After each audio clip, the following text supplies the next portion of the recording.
반갑습니다. 장종료 시장점검입니다. 오늘 코스피 지수 하락 마감했고 해외 증시 하락에 따른 자연스러운 반응으로 볼 수 있습니다. 시장은 아무도 모르지만 현재 확률적으로 가장 높은 예상이 되는 부분은 2,500선 부근에서 계속 공방을 이어가는 쪽에 무게를 둘 수 있고, 이 가운데 해외발 금리 인상이라든지 아니면 실적 개선이라든지 이런 걸로 해서 반응이 있는 경우가 있겠지만, 큰 틀에서는 2,500선을 중심으로 하는 공방, 이게 현재 주어진 상황에서 볼 수 있는 가장 높은 확률이다. 이렇게 정리할 수 있습니다.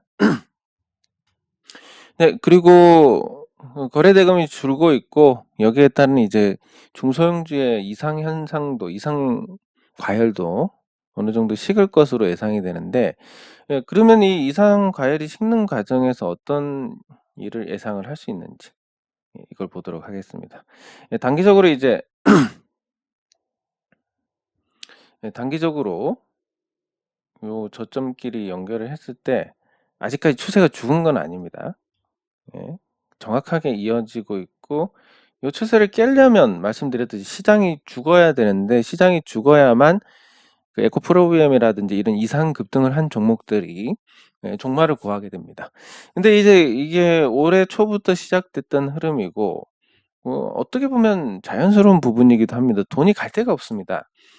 기준금리가 올라가지고 예금금리가 높아졌지만 4%, 연 4%의 이자로 만족하는 사람이 있을까?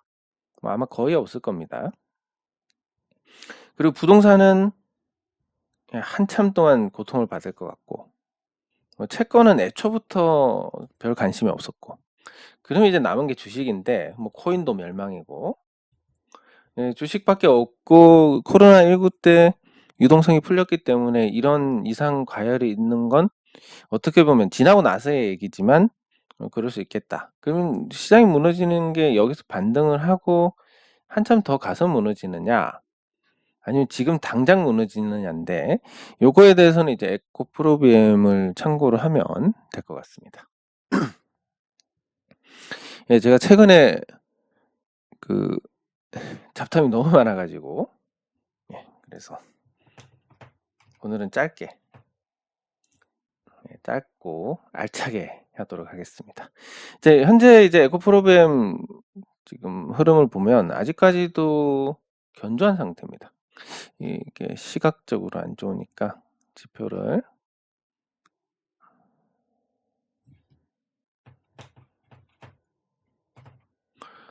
일목균형 지표, 그럼 이렇게 당겨지니까 나머지는 그냥 넣지 않겠습니다. 이제 지표 보고 하는 부분들이, 물론 이제 그런 게 기준이 있다는 게 좋긴 하지만, 이탈을 했습니다. 에코프로비엠 흐름이. 이탈을 하면 요 추세를 이탈했는데, 요 추세를 이탈을 하게 되면 한번 지지가 나왔고 이탈을 했습니다. 그리고 이제 일종의 추세를 깨고 내려가는 게 거의 확실시 되는데, 그럼 여기서 반등, 여기서 반등, 여기서 반등, 이렇게 가게 될 것 같습니다. 그리고 이전 이 고점에 대한 반등, 이런 건 다 찾아먹습니다. 힘 있게 올랐던 종목들은 그게 다 찾아먹는 게, 여기서 그 투자자들이 매도가 일시적으로 이 두 가지로 다 설명이 되는데, 하나는 이렇게 떨어지면서 매도세가 이제 없어지고, 그리고 대기하고 있던, 여기서 떨어지는 강도가 강해서 매수하려다가 멈춰있던 매도세가 없어지는 상태에서 일시적으로 반응하면서 반등이 나온다. 이게 이제 자연스러운 부분이고, 두 번째는 이런 마디마디마다 올려가지고 팔지 못하게 한다. 여기서 물린 투자자들이 있다라고 하면, 사실 여기서 손절을 해야 되는데, 이거 이탈할 때 손절이 잘 안 됩니다. 그러면 이거 갖고 있다 보면 계속 내려가는, 이렇게 하면 손절을 하겠지만, 반등을 한 번씩 주니까 이렇게 손절을 못 합니다. 그래서 이 사고팔고를 하면서 자기들만 팔 수 있는 이런 구조가 되는, 그래서 지금 거의 무너지는 상태가 왔다라고 판단이 됩니다. 그래서 코스닥도 아까 말씀드렸듯이, 이 코스닥이 반등을 한 번 더 하고 죽느냐, 지금 당장 죽느냐를 보면 지금 당장 죽을 것 같다. 그리고 코스닥 자체는 당장 죽어봤자 이제 780선 정도? 여기서 이제 이렇게 되더라도 780선 정도에서 타협을 보게 될 건데, 이 에코프로비움 같은 종목들은 이거 어떻게 되겠습니까? 예, 쭉쭉쭉쭉 가지 않을까. 그래서 지수보다 많이 올랐고 지수보다 많이 조정을 받을 것이다.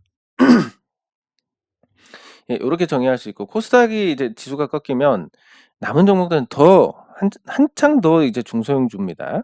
계속 그 중소형주들만 움직이게 되고, 유동성에 의해서 그런 현상들이 당분간 이어질 것인데, 자, 그러면 현 상황에서 우리가 관심을 가져야 될 종목, 어제 말씀드린 세 종목은 보기 좋게 내렸습니다. 근데 이 세 종목이 내렸다는 것은 다르게 생각해야 됩니다. 뭐 우리가 내일 당장 사야 된다, 뭐 이런 건 아니었기 때문에 내릴수록 이제 좋은 가격에 살 수 있는 기회가 온다라고 보고, 예. 그리고 특히 한국전력 같은 경우는 이 20조 원 규모의 자구책을 내놓고 있습니다. 그리고 현재 이제 한국전력의 어떤 상태를 본다면 평균 전력 판매 금액이 한국전력이 한 150원 정도 되는데, 150원 정도. 근데 지금 이제 S&P가 148원입니다. 그러면 이제 한국전력이 과연 지금 손실을 볼 건지에 대한 부분, 예, 손실을 볼 건지에 대한 부분은 그렇게 손실이 크지 않을 것 같다라는 거. 예, 다만 채권 그동안 발행한 거 이자 줘야 되고 이러다 보면 뭐 적자가 뭐 또 예상보다는 클 수 있다. 이런 그 전력 판매 금액을 보면 적자가 거의 없어야 정상인데 그것보다는 적자가 많을 것이다. 예, 이렇게 볼 수 있고, S&P가 이제 내놓은 게 한국은행이 내년쯤 이제 금리 인하를 시작할 것이다. 근데 그것보다는 한 6월 정도에 시작을 하지 않을까로 보고 있습니다. 예, 다른 어떤 여건들을 고려할 때. 예, 그래서 그런 금리 인하에 대한 부분도 우리가 준비를 해 나가야 되고, 조정이 있는 구간에서 싸게 살 수 있는 그런 금리 인하 수혜주들, 이제 그 내년이라 하더라도 6개월만 기다리면 되니까, 예, 그런 접근 괜찮을 것 같습니다. 예, 그리고 댓글 확인하도록 하겠습니다. 예, 최근에 이제 제가 너무 잡설이 많았는데 본질에 충실하도록 하겠습니다. 예, 감사합니다. 제가 숲은 좀 보는 것 같지만 나무는 잘 못 보는 것 같습니다. 예, 감사합니다. 네.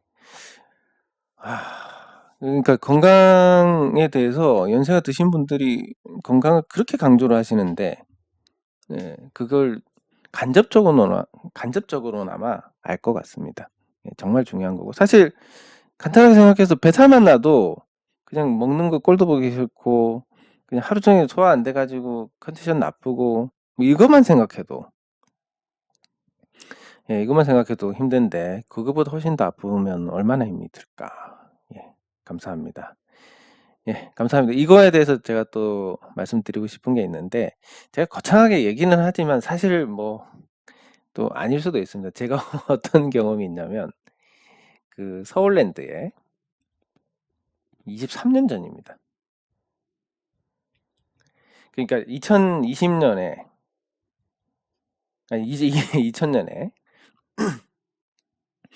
서울랜드에서 당시 그 스카이 다이빙이라는 게 있었는데 요거를 탔습니다. 그때만 해도 이제 약간 중이병도 조금 남아있던 시기고, 예, 그리고 거기다가 그 뭐 그런 거 있잖아요. 삼국지에 관우가 팔을 다쳤는데, 예, 태연하게 바둑을 두고 있었다. 살을 찢고 뼈를 깎는데도 태연하게 바둑을 두고 있었다. 그런 게 뭐 되게 멋있어 가지고, 뭐 '난 죽음 따위는 두렵지 않다.' 뭐 이런 생각을 갖고 있었습니다.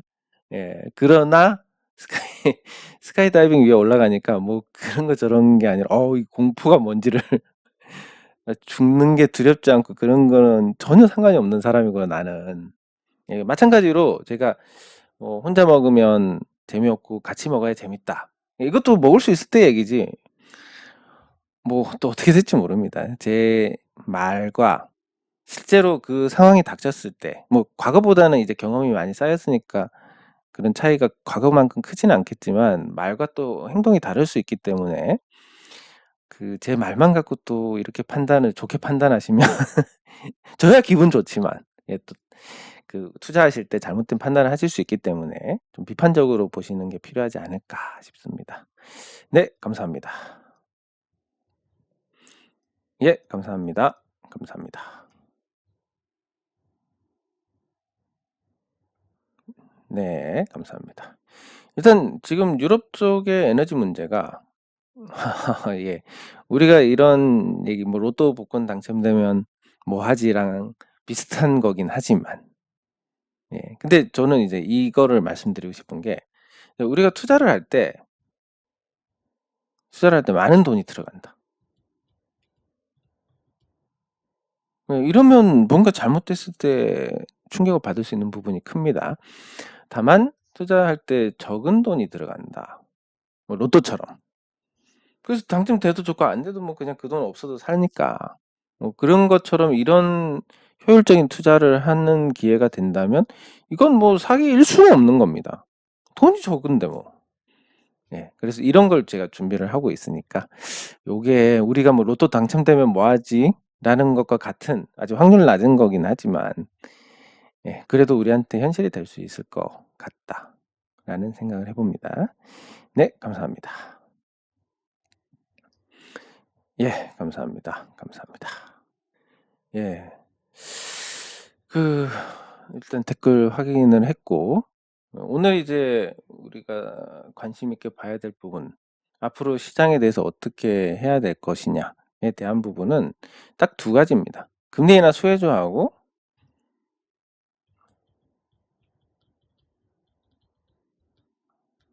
예, 소형주입니다.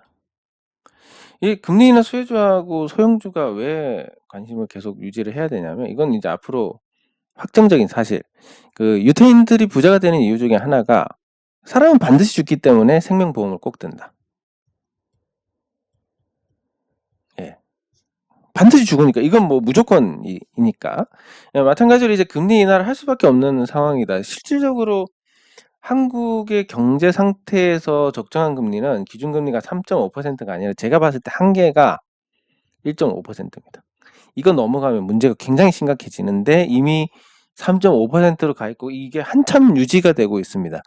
그럼 사회 곳곳에서 이 파열음이 생길 수밖에 없고 뭐 건설 현장은 매일매일 연명하다시피 하고 대부분의 또 중소 시행사들은 망하고 이런 사태가 벌어지고 있는데 그게 큰 사건이 빵 터지지 않아서 조용한 거지 사실 체감으로는 어마어마한 지금 위기 상황과 똑같은 위기라고 떠들지 않아서 그렇지.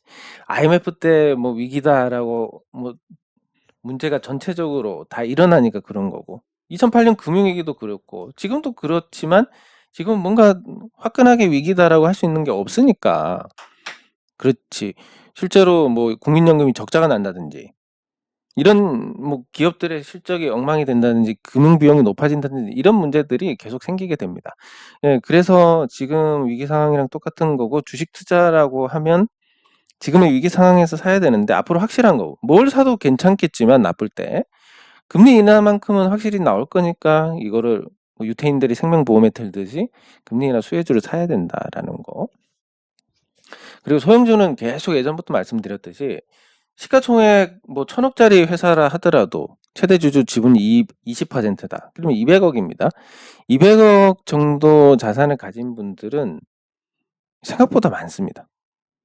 그리고 기업을 경영을 하고 몇백 명의 생계를 책임지는 위치에서 예, 어마어마한 공장 부지와 큰 공장을 갖고 있는 기업 그리고 뭐 비싼 아파트 한 채 갖고 있는 사람의 자산이 똑같다라는 거.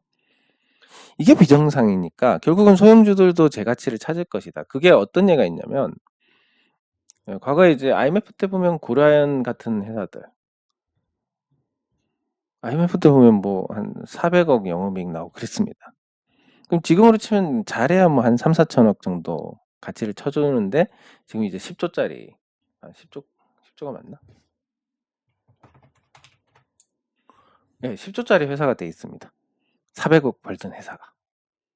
예, 그러면 그 동안에 뭐 고려아연이 자체적으로 경쟁력을 강화해 나간 부분도 있겠지만 근본적으로는 통화 가치가 떨어져서 그렇다. 앞으로 통화 가치가 떨어질 거기 때문에 그러면 아파트 가격이 영영 오르는 거 아니냐? 맞습니다. 계속 올라가긴 할 겁니다. 다만 이제 황금성이 계속 떨어질 수밖에 없다. 살 사람도 없고 하니까 가격은 높아져 있지만 이런 부분들은 시골에서 다 나옵니다. 이미 90년대에 출산 감소를 저출산을 경험을 했습니다. 예, 지금 전체적으로 뭐 저출산 얘기 나오는데 이미 시골에서는 저출산 90년대부터 했고 그게 어떤 영향을 주느냐? 집값이 올라가지만 팔 수가 없다. 한 번 사면 영영 갖고 있어야 된다라는 거. 그러니까 황금성이 떨어진다. 근데 가격은 오를 것이다. 예, 요렇게 요약을 할 수 있습니다. 네, 그렇기 때문에 앞으로 나오는 부동산의 어떤 현상도 마찬가지입니다. 그 뭐지? 가격은 오르지만 팔아먹기가 쉽지 않을 것이다. 라는 거. 네, 그리고 그러면 소형주 중에서 이제 제가 관심 있게 보는 거 계속 강조드리지만 대창 솔루션입니다. 네, 대창 솔루션에 대해서는 제가 굉장히 이 회사 안에서 깊숙한 이 내용들을 여러분들께 공유를 해드릴 수 있을 텐데 뭐 그만큼 이제 제가 관심 있게 보고 계속 찾아보고 하기 때문에 그렇습니다. 그러면 지금 대창 솔루션의 어떤 상태를 본다면 과거에는 이제 선박 기자재가 그러니까 조선 기자재가 매출의 한 80% 정도 차지했으면 올해는 현재까지 한 50% 정도 됩니다. 그럼 나머지 50%가 어디서 나오느냐? 이게 생각보다 친환경 쪽 제품들이 많습니다. 이렇게 풍력 구조물이 있으면 풍력 발전소가 있으면 여기 풍차처럼 돼버렸는데 이 구조물에서 엄청나게 가혹한 환경을 견뎌야 됩니다. 이거는 왜냐하면 먼 바다에서 있을 거기 때문에 비바람부터 해가지고 소금물에 장기간 노출이 되고 이런 부분들에서 견뎌야 되는데 항상 문제가 되는 거 우리 태양광 구조물도 그렇지만 항상 문제가 되는 게 이런 면에서 문제가 되는 게 아닙니다. 태양광도 용융 아연 도금을 쓰면 멀쩡한데 이렇게 피스를 받거나 하는 자리들 주변에 이렇게 녹이 쓰게 됩니다. 그리고 이런데 단면 같은데 이제 녹이 슬게 되고 이런 일반적인 면에서 부식이 일어나는 게 아니라 이런 자리들 마찬가지로 그리고 구조물을 한 번에 이렇게 쭉 뽑아내면 풍력 구조물을 한 번에 쭉 길쭉하게 이렇게 뽑아내면 괜찮겠지만 그게 안 되기 때문에 결국은 이어붙여야 됩니다. 그리고 이어붙이면 이런 이어붙이는 자리에서 부식이 일어나게 되고 구조물이 오래 못 가게 됩니다. 그렇기 때문에 지금 대창 솔루션에서 나오는 제품들 중에 하나가 뭐냐면 이렇게 생겨가지고 이게 이제 주물로 이렇게 뽑아내니까 뭐 이런 제품이 있습니다. 그럼 이 구조물을 이렇게 끼우고 이렇게 끼우고 이렇게 끼워가지고 구조물을 완성을 하는데 요 끼우는 게 용접보다는 훨씬 녹이 덜 슬더라. 그래서 풍력 구조물에서 생각보다 매출이 일어나고 있습니다. 그리고 또 하나 말씀드린 핵 폐기물 저장 시설 이 핵 폐기물 저장 시설이 일반적인 핵 폐기물 저장 시설 콘크리트로 돼가지고 10% 정도 공간을 씁니다. 근데 이건 한 30% 정도 쓰니까 3배입니다. 같은 용기가. 근데 무게도 더 가볍고. 그리고 이게 제품 자체를 이제 운송에 필요하게 보통 도로에서 한계치가 40톤입니다. 40톤 넘어가면 도로가 깨지고 하는 부분들이 감당할 수 없기 때문에 이 이하로 제한하고 있는데 이 무게가 30톤이라서 운반도 가능합니다. 이 제품들은 대부분 다 40톤 이상이기 때문에 이 운송하는 거 다르고 또 요 저장하는 거 다릅니다. 근데 저장과 운송을 한 번에 할 수 있고 그리고 40톤 트럭 무게까지 합쳐서 40톤이 안 되기 때문에 장점이 굉장히 많습니다. 이 내용을 파면 팔수록 이 제품이 나중에 굉장히 공정 히트를 기록하지 않을까. 핵 폐기물 관련해서 이 대안이 없습니다. 이 제품에. 그러면 다른 회사가 쉽게 따라할 수 있느냐? 안 됩니다. 왜냐하면 대창 솔루션이 이 주강만 70년 이상을 한 회사입니다. 엄청난 노하우가 있고 이게 숫자로는 나오지 않지만. 예, 그래서 이런 부분들하고 또 여기에 이제 그 예, 원심 코팅 같은 거. 이거 제 아이디어인데 뭐 이게 기술적으로 가능할지는 모르겠습니다. 요 내부에 원심 코팅을 해서 원심으로 이렇게 싹 납을 한번 싹 입히면 그러면 이제 이 고준위 방사능 폐기물도 저장을 할 수 있지 않을까. 이렇게 되면 이제 앞으로 어마어마한 수요가 나올 것 같다라는 거. 예, 그래서 그게 굉장히 긍정적으로 보고 있습니다. 예, 다만 이제 주가가 올랐으니까 항상 말씀드리지만 이런 상황에서 지금 이 주가라면 아니면 이런 상황에서 이런 주가라면 너무 예, 좋을 것 같다. 뒤도 안 돌아보고 살 것 같다. 근데 이게 좀 올랐으니까 좀 기다려 봐야지. 예, 요런 차이를 낳게 됩니다. 예, 그래서 기대를 많이 하고 있고 1분기 실적도 좋게 나오지 않을까. 그리고 이제 캐파로 본다면 대창솔루션이 이게 한 500억 정도 매출이 발생을 합니다. 그러면 이걸 가동률로 환산을 했을 때 지금 전기로 가동 시간이라든지 이런 것 등등 다 했을 때 가동률이 대창솔루션 가동률 15% 정도 됩니다. 그런데도 이제 적자가 안 난다라고 하면 일이 많이 몰렸을 때 가동률이 높아지면서 고정비가 희석되고 실적이 많이 늘어나지 않을까. 이것만 갖고도 굉장히 좋다. 그런데 제가 말씀드린 그 신사업을 제안할 상장사 중에 하나입니다. 뭐 할지 안 할지는 모르겠지만 만약에 이 사업까지 접목이 된다면 어마어마한 상태가 될 건데 근데 그 사업을 받을지 안 받을지 모르는 상태고 그리고 주가가 이제 어느 정도 올랐으니까 약간 제 관심에서 멀어지고 있는 예, 그런 부분들을 잘 감안하셔서 관심 있게 보시면 될 것 같습니다. 예, 마지막으로 이제 우리 주가 조작 사태가 계속 일어나면서 그게 불거지면서 저런 식으로 하는구나 라는 부분들이 공개가 되고 그러면 이제 항상 그렇지만 주가 조작을 이렇게 했다 저렇게 했다라고 하면 항상 진화를 합니다. 그래서 과거 같으면 이제 예전에 아주 유명한 종목인데 루보라는 종목이 있습니다. 루보라는 종목이 6개월 동안 40배가 올랐습니다. 6개월 동안 40배가 올랐는데 사고 팔고 하면서 정작 이 작전을 주도한 세력은 2배를 먹었습니다.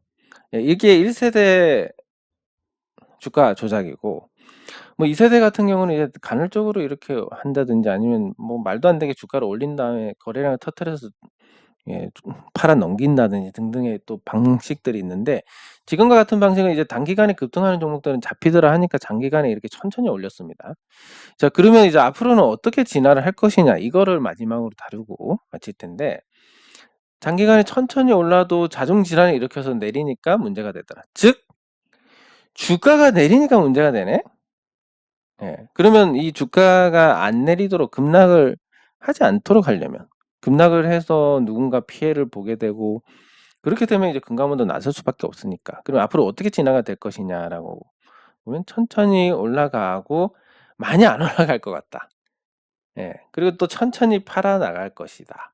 이러면 사실 주가 조작이라고 할 수도 없는 그냥 시장의 유동성의 어떤 공급자 역할을 하는 그 정도로 끝날 것 같습니다. 즉 앞으로는 이제 더더욱 급등주를 구경하기 어려울 것 같고 다만 이제 장기간 싼 종목을 갖고 있다 보면 장기간 저런 개입이 들어올 거고 주가가 상승을 할 거고 이런 부분들이 더 가치 투자자들에게 유리한 환경이 조성이 될 가능성이 크다라는 거.